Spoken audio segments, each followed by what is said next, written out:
you're hearing this, it means I survived long enough to tell it. I never thought I'd end up in rural France, certainly not in the middle of nowhere, in a stone farmhouse from the 1800s, with crumbling shutters and a drive that disappeared into a tunnel of oaks. But after university, I needed distance from home, from my mum's second divorce, from the real world everyone warned me about. So when a job opened in the French countryside, English-speaking au pair, one child, room and board included, I took it. I should have read the silence between the words. The LeBlancs were polite. That's the only word I can use without sounding cruel. Sebastian was a retired professor, proud of his wine collection and proud of silence. Celeste, his wife, was even more reserved, almost like she was rehearsing how to be human in front of me. But it was their daughter, Claire, who unnerved me the most. 5 years old, pale as bleached cloth, always holding a tattered stuffed rabbit, and watching, always watching. She blinked less than anyone I've ever met. She didn't laugh, she didn't cry, she barely spoke. But she listened. The house, it was beautiful in the way that abandoned churches are beautiful. Stone walls thick as vault doors, floorboards with the kind of creak you feel in your knees, heavy iron latches on all the bedroom doors, no locks, just latches, primitive and wrong. There were 5 rooms upstairs, Claire's across the hall from mine, the LeBlancs at the far end, a shared bathroom, and one last door opposite the landing that didn't match the others. It was darker, older, paint bubbled like it had been burned long ago. And unlike the others, it had no handle, just a warped brass knob, dull and blackened. Naturally, I asked what it was. Celeste barely paused over her tea. That room is not used. Sebastian nodded without looking up. Claire, however, didn't speak at all. She just stared at it with wide eyes. The first week, days passed like in a dream. We ate breakfast in silence. Claire and I did English lessons mid-morning. Afternoons were for walks through the orchard or hide and seek in the gardens. But every night, exactly at 2:13 a.m, I'd wake, not to nightmares, to crying. Not sobbing, not wailing, just soft, pitiful weeping. A child's weeping, low, rhythmic, like someone rocking themselves and trying not to be heard. At first, I thought it was Claire, but every time I checked on her, she'd be asleep, arms wrapped around her rabbit, eyes twitching slightly in REM sleep. I started staying up with the hallway door open, just waiting, and every night at 2:13 on the dot, the crying would begin from behind that sealed door. I pressed my ear to it once, and the crying stopped immediately, but the sound of breathing didn't. Not loud, not exaggerated, just shallow breaths on the other side, as if someone was standing there too. I didn't find the journal by accident. It was placed, I'm sure of it, wedged between 2 encyclopedias in the lounge library. Worn leather, no title, no bookmark. Inside, handwritten in clean French script, Alice, 1997.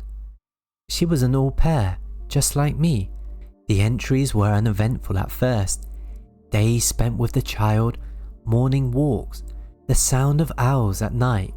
But then, about halfway through, the tone shifted. I hear crying again, always at 2:13. The room is sealed, but it watches me. Claire is getting colder, she talks less. I dream of that room and I wake up with my back against the door. Claire, the same name, same age, same house, but written 25 years ago. The final entry read, I opened it and the crying stopped, but now I hear it inside me. I confronted Sebastian. He didn't get angry, didn't raise his voice. He just took the journal, closed it carefully, and said, "Some memories are better left behind closed doors." Then he walked away, and that night, the crying came again, but this time, so did the knocking. That night, I sat in the hallway with a candle. I didn't sleep. I watched the sealed door like it might blink. 2:13 came, right on cue, the crying. But softer this time, almost like humming, like someone rocking gently behind the wall. Then, the knocking. 3 dull thumps, slow, measured, then silence. I stood up, held my breath, and pressed my hand to the wood. Warm.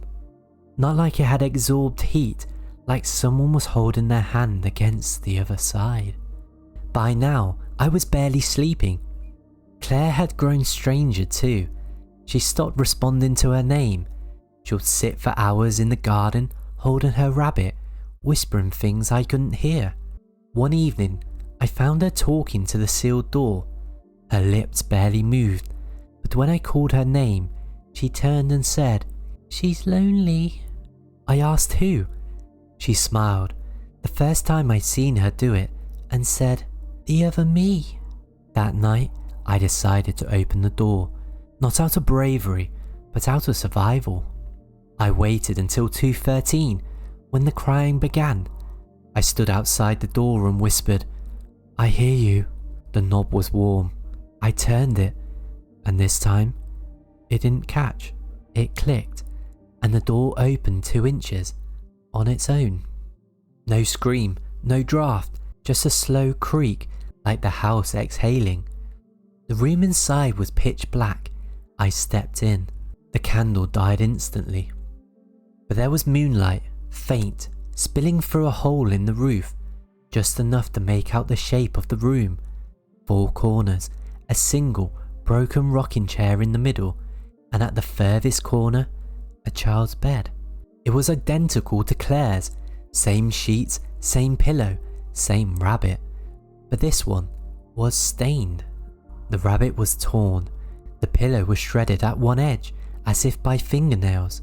And on the bed lay a figure, not moving, face turned to the wall, hair matted, feet bare, and a hand that twitched ever so slightly. I backed out. I closed the door, latched it, and locked myself in my room. I planned to leave the next morning, but I never got the chance. At dawn, I packed my things. I walked out without saying goodbye. As I reached the bottom of the drive, I looked back one last time. The house stood motionless.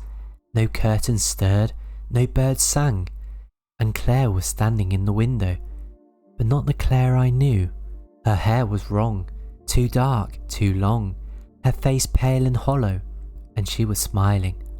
That night, back in Bordeaux, I dreamt of the house, only it wasn't a dream, because when I woke up, I was standing in the corner of my hotel room, facing the wall, hands clenched, back arching as if I'd been kneeling all night, and a child's stuffed rabbit lay beside the bed, torn at the ear, stained, identical.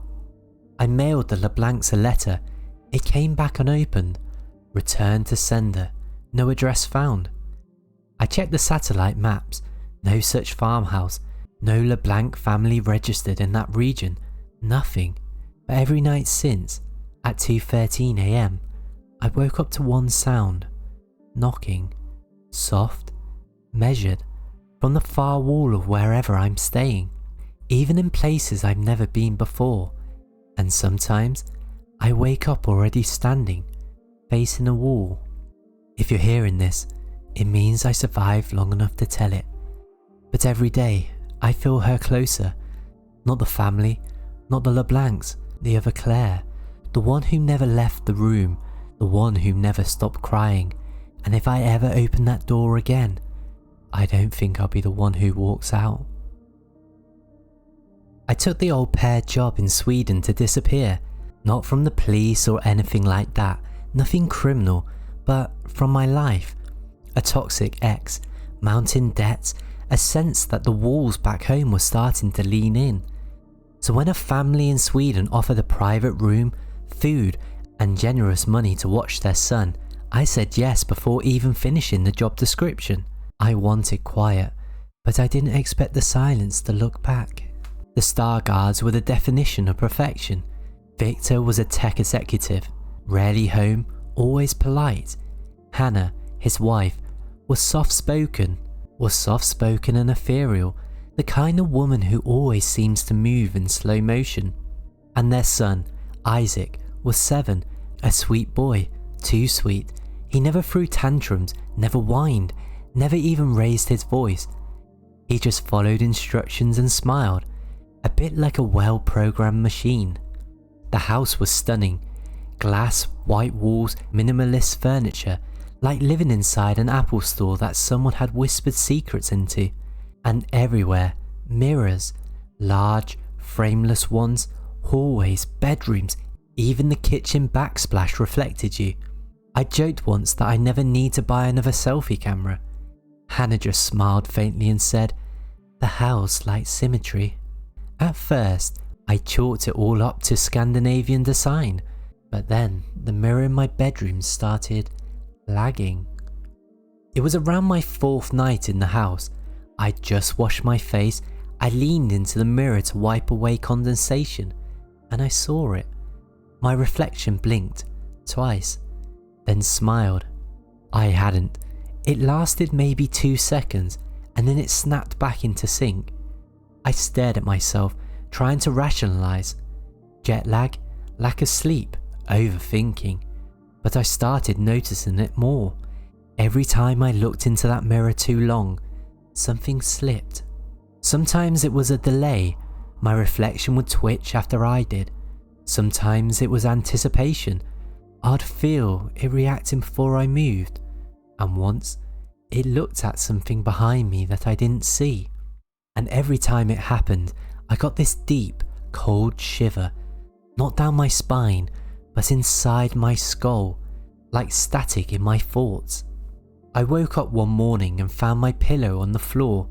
Odd, but whatever. Next night, my blanket was missing. Then my toothbrush moved. Then my suitcase was open, though I never leave it unzipped. And by the end of the week, I felt like someone was living in the room with me. But no one else ever came upstairs. Isaac slept downstairs. The parents' room was at the opposite end of the house. I installed a motion detection app on my phone. I left it recording overnight, facing the mirror. And at 2:03 AM, the recording caught something. My reflection, standing, but I never left the bed. It stood there, facing the mirror, for 11 minutes, then smiled and walked out of frame. When I woke up, I had mud on my socks, but my shoes were dry. I showed the video to Hannah the next morning. I didn't plan to, it just slipped out. I needed someone to tell me I was losing my mind. She watched it silently, didn't flinch, didn't pause, and when it ended, she just said, "Don't film the mirrors anymore." I asked why. She smiled, soft, tired, and said, "Some things are clearer when you stop looking." That was the moment I realized something was very wrong in that house. Not with the mirrors, with them. After that, I started losing hours. I'd go make breakfast, look up, and it would be 2 PM. I'd blink while brushing Isaac's hair, and the brush would already be back on the counter. I even found notes in my own handwriting, things I didn't remember writing. Try harder to smile. Don't open the blinds in the hallway. Don't trust yourself before 3 AM. What did that mean? What did I mean? And then I found the second phone, in the drawer beneath the bathroom sink. Same model as mine, same case, but it wasn't mine. No passcode, and inside were hundreds of photos of me, sleeping, walking, staring at mirrors. And in every photo, my eyes were just slightly wrong. Not red, not glowing, just off, like they belonged to someone else. It was Isaac who finally said it. One night while I tucked him into bed, he whispered, "You're the second one." I asked what he meant. He didn't answer right away, just clutched his rabbit and said, "The last one got stuck." I asked where. He pointed at the mirror. I didn't sleep that night. I sat with every light on, surrounded by reflective surfaces, mirrors, glass, shiny countertops, but I kept them turned away from me, because by then I knew whatever was copying me, watching me, it wasn't just inside the glass, it was wearing me, learning me, preparing. I don't remember falling asleep, but I woke up to the sound of my own voice, talking, softly, from the mirror. It was me, standing there, smiling, saying things like, "She doesn't deserve to stay. She breaks routine. She sees too much." And then, very slowly, it looked over its shoulder and pointed at me. I couldn't move, not from fear, because I was frozen, paralyzed. I could only blink, and I watched, helpless, as my reflection stepped backwards and crawled out of the glass. It didn't touch me, it didn't need to. It just laid down in my bed, pulled the blanket over itself, and exhaled, like it had been doing this for a long, long time. I screamed, but only in my head. Outside, my mouth never opened. My body never twitched, because my body wasn't mine anymore. I watched through the mirror as the other me lived, walked downstairs, ate breakfast, smiled at Isaac. And when Victor asked how I slept, the other replied, "Best night I've had since I got here." And I remained in the mirror, blinking, begging, watching.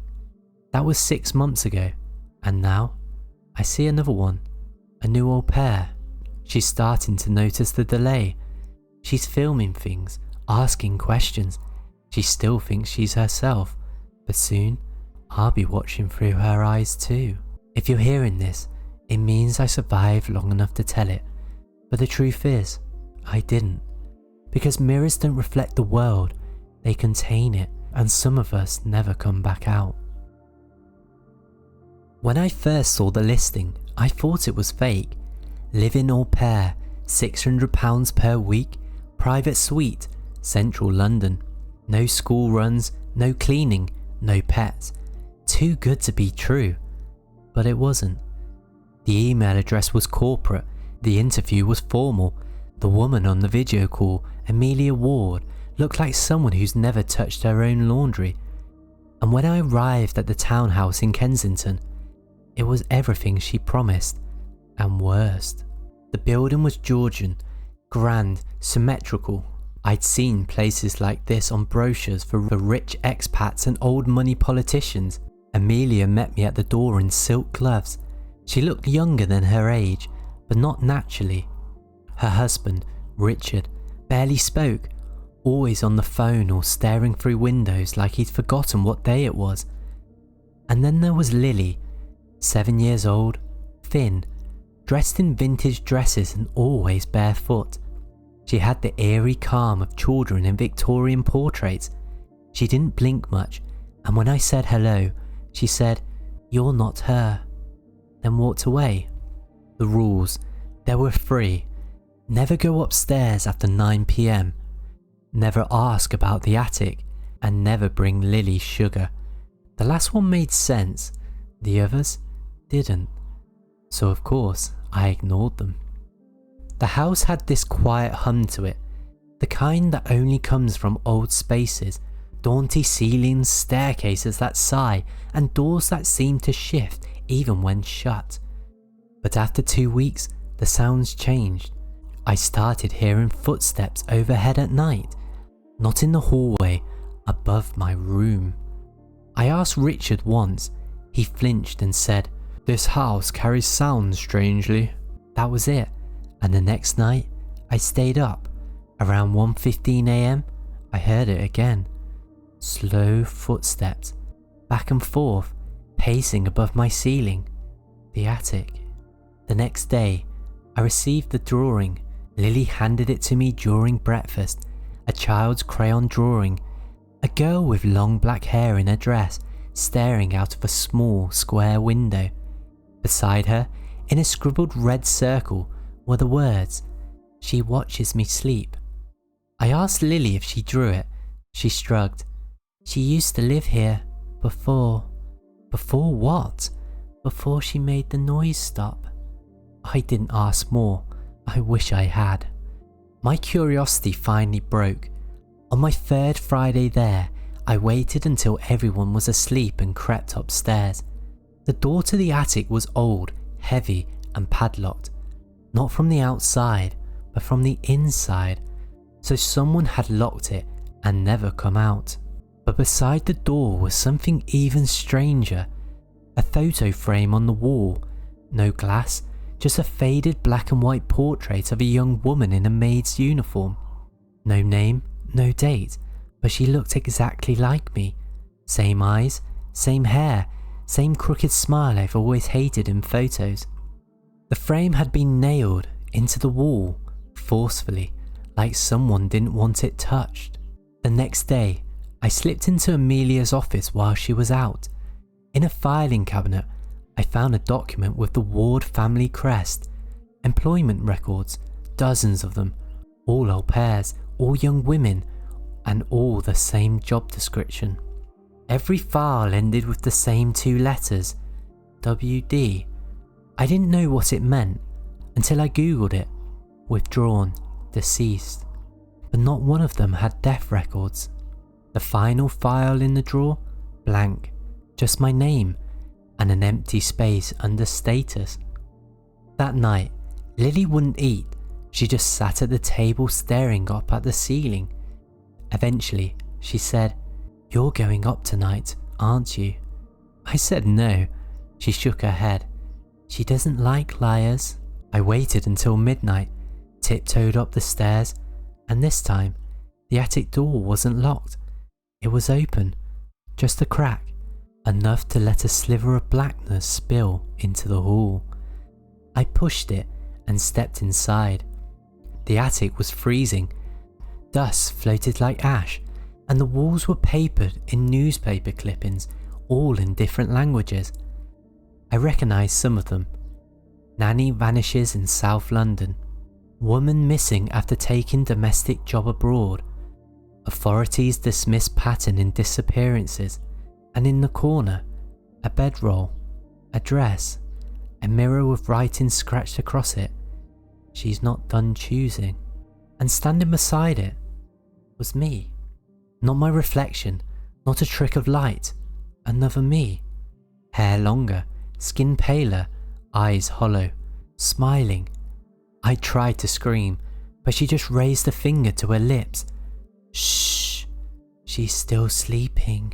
I blacked out. I woke up in my own bed, sunlight pouring through the curtains, house silent, everything normal. Except the photo in the hall had changed. The maid in the frame was smiling now. I ran. I packed a bag and left without even grabbing my charger.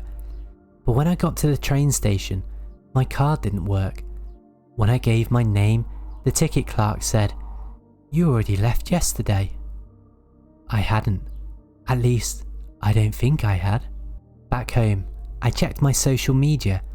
I was logged out of everything, every account, every inbox, and my profile, gone.